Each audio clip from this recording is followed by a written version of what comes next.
Hello everyone, welcome to A Clear Perspective. I'm Serene. Over the weekend, former President Trump issued a statement that has caused widespread attention. He again criticized the fake news and election fraud. He also called on Americans to boycott a group of U.S. corporations that are engaged in a woke cancel culture, including Major League Baseball, MLB. This is the first time Trump called on his supporters in a substantial move against the left since he returned to Florida. Trump issued a statement on Friday night, hours after MLB announced it was canceling plans of holding the All-Star Game in Atlanta, the capital of Georgia.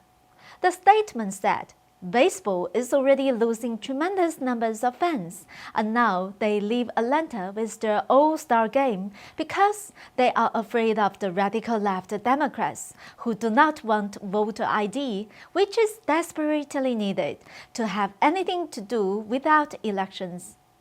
He also said, "Boycott baseball and all of the woke companies that are interfering with free and fair elections," naming companies such as Coke, Delta, and O.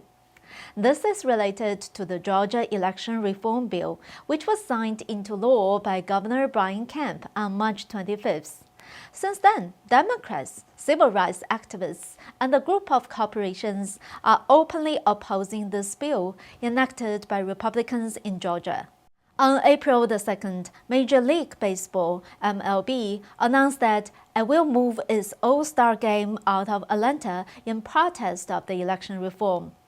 We all know that Georgia was one of the 6 win states in last year's election, and this election reform bill is directly related to the various forms of fraud that were exposed.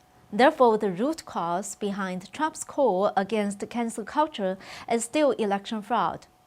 What is the essence of cancel culture? First of all, it is very deceptive. Cancel culture is actually an act by which group with power or special interest groups target and persecute political dissidents by limiting or eliminating their social influence and depriving them of some or all of their social resources. In Communist China, almost everyone has experienced this, except it was called stability maintenance. Anyone who is not tolerated by the power structure will face varying degrees of discrimination or restrictions in travel, employment, education, and access to various social services. This is the inevitable result of a totalitarian regime. On the surface, cancel culture in the United States only applies to companies or corporations. For example, deciding where to hold a baseball game or whether to provide services to a certain group. But the problem is that these corporations do not make their decisions based on commercial reasons, but rather on political considerations.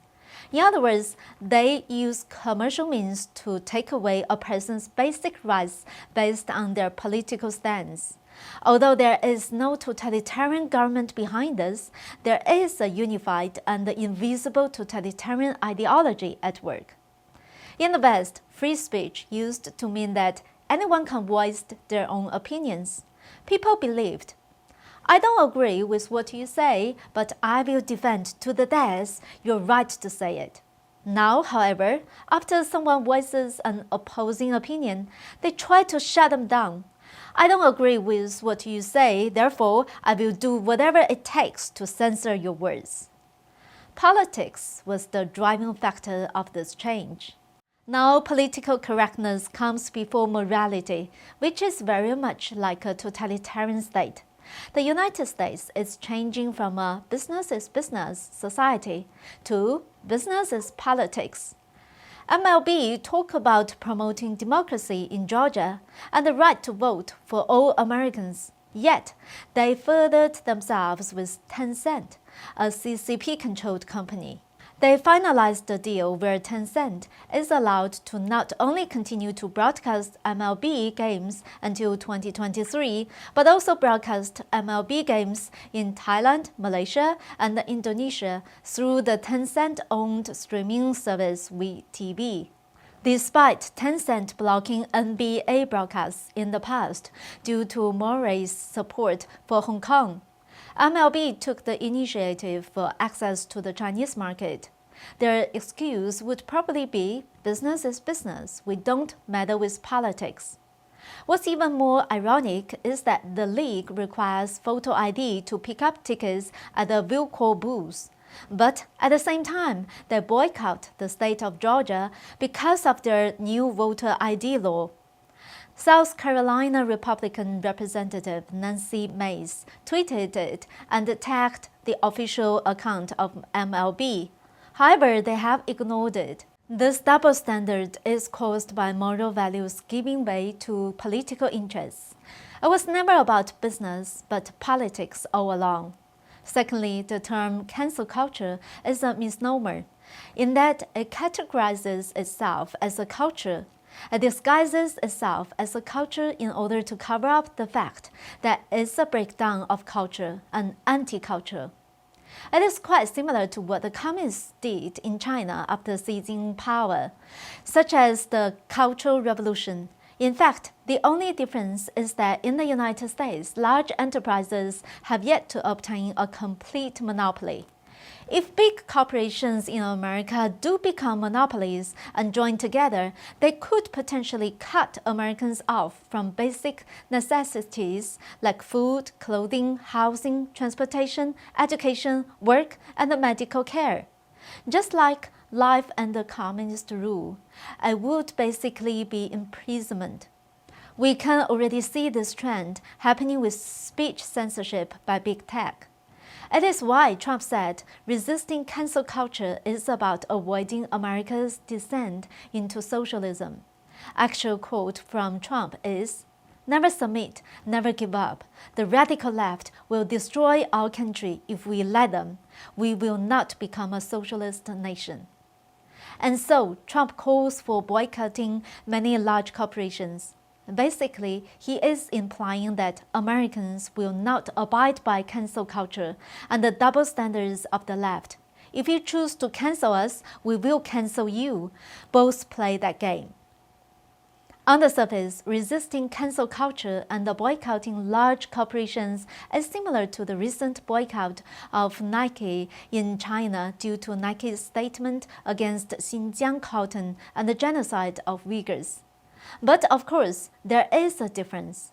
Trump's call for boycotting MLB, Coca-Cola, and the Delta Airlines is to defend freedom of speech in America, whereas the boycott of Nike products in China was a politicized movement by the CCP to retaliate against Nike for expressing concern on the suppression of Uyghurs in Xinjiang. These boycotts serve the exact opposite purpose. Next, let's talk about media. It seems to me that the leftist media in the United States are quickly learning to adopt the CCP's propaganda tactics. Since the outbreak of the pandemic last year, the leftist media have been labeling the virus leaked from Wuhan lab as a conspiracy theory, and many related videos have been removed from Facebook and YouTube. Even the use of hydroxychloroquine recommended by Trump has been labeled pseudoscience and suppressed on all fronts. But now, the left media has turned around and started to question the Wuhan Institute of Virology as the biggest suspect for the origin of the virus. And the hydroxychloroquine has suddenly become an effective drug against the virus. The conspiracy theory labeled has turned into a scientific conclusion with plenty of evidence, and the pseudoscience has turned into an affordable and effective treatment option. Can you see this? Mainstream media can contradict themselves, but somehow always remain correct. The mainstream media have played an important role in controlling public opinion in America.